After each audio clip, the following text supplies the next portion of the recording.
Ahoj, já vás tady zdravím se svou nejnovější mandalkou, kterou jsem včera dodělala. Budou probíhat ještě úplně ty poslední úpravy, začišťování a pak se mandalka dostane do kouzelných rukou paní Renatky, která mu dá rám.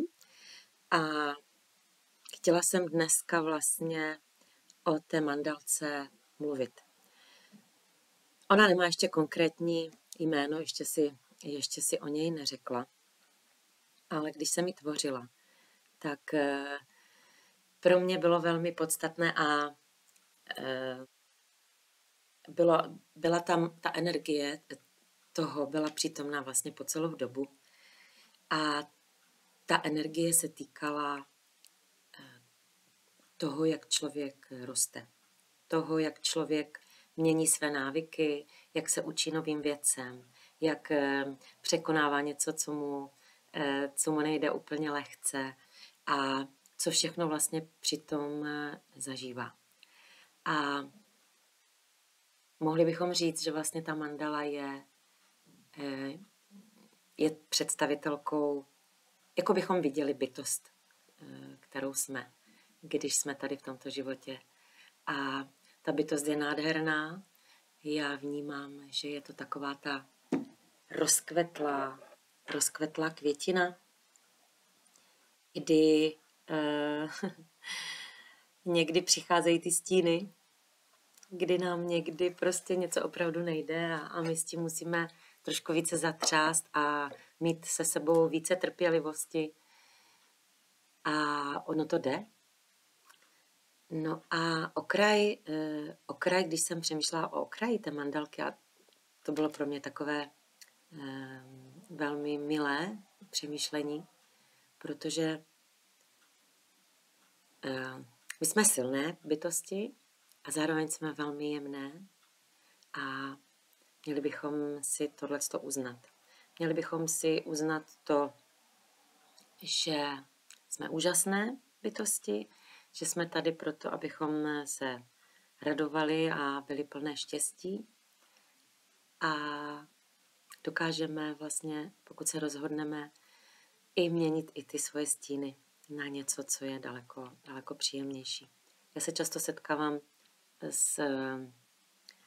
s tím, nebo slyšívám, že jo, tobě se to raduje, ty můžeš být plná štěstí, ty nemáš žádné starosti, nic tě netrápí a nikdy nic k tomu neříkám, protože za prvé to nemá cenu a za druhé každý to prostě nějak máme. A já kdybych si sedla ke stolu s papírem a propiskou a začala se soustředit na to, co by mě asi mohlo trápit, nebo co mě i trápí někdy, je to úplně normální v životě, tak ten seznam by mohl být dlouhý, ale jsou věci prostě, u kterých si uvědomíte, že se pro ně trápit nemá cenu, protože jsou to věci, které vy sami nezměníte.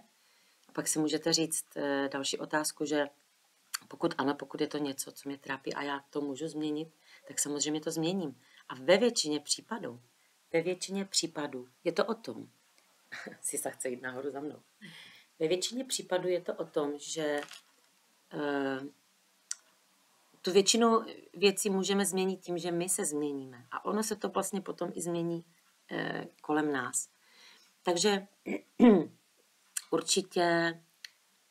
určitě je ta radost a to štěstí rozhodnout se pro to a mít to jako prioritu velmi důležité. Ono právě, když potom přijdou nějaké to trápení nebo ty smutky, tak člověk jakoby to rychleji zvládne, že ten strach vás nepřepere nebo že ten smutek vás nepřepere. A je dobré si to uvědomovat. A v naší realitě je to i občas o tom, ve většině případů, ve většině 99%. Protože ta naše těla, ty naše bytosti a ta naše těla jsou velmi moudrá. Vlastně dávají nám ty pocity, jak se nějak cítíme, že něco cítíme. A ono to vlastně ani nemusí být naše. Proto já miluju nástroje, které asi rok už mě provázejí mým životem. nástroje modality Access Consciousness a jedním z těch nástrojů jsou právě otázky. Otázky, které si člověk může pokládat a můžou mu pomoci uvědomění, že je opravdu dobré mít prioritou radost a uvědomovat si, že za to vaše vlastní štěstí nezodpovídá nikdo jiný, než vy sami. Toto je představitel toho, že opravdu si umí dát štěstí sama a je spokojená se vším všudy. Takže dneska tedy jenom informace o mandelce, která vznikla, která se jenom dočistí a vložím ji na e-shop a může být vaše. No a taky jsem mluvila o nástrojích, o Access nástrojích, které s vámi mohu sdílet, pokud budete mít pocit, že se chcete rozhodnout pro radost a štěstí, ale prostě nějak vám to nejde. Ráda vám s tím na té vaší cestě pomůžu, a to ve studiu Petra. A teď si domluvit setkání je daleko jednodušší, protože od včerejška díky mému úžasnému webmasterovi si můžete sezení se mnou zarezervovat. Mám tam na stránkách u sezení s Ivčou možnost si zakliknout a vybrat termín. Nevybíráte si pouze termín, vybíráte si i možnosti, služby, které nabízím, a to buď Access Bars, což je energetická metoda masáže hlavy, bych řekla, i když masáž ne jako taková, ale máme na hlavě 32 bodů, které já během sezení Barsu v určitých místech držím. Pak máte možnost si vybrat i službu Access Facelift. Ano, je spousta úhlu pohledu, které to naše tělo dělají starším a starším, opotřebovanějším, a tak je dobré se takových úhlů pohledu zbavit. A mimo jiné je to taky úžasná, laskavá, jemná energie. Tady pracuju na obličej klienta. No a pak máme možnost si vybrat až z dalších 60 tělesných procesů. Tam už se pracuje na těle, ale vždycky je první otázka klienta, jestli se musí svlékat nebo ne. U mě na masážním lůžku máte oblečení a mé dosavadní zkušenosti jsou takové, že spousta lidí mi na lehátku i usne, což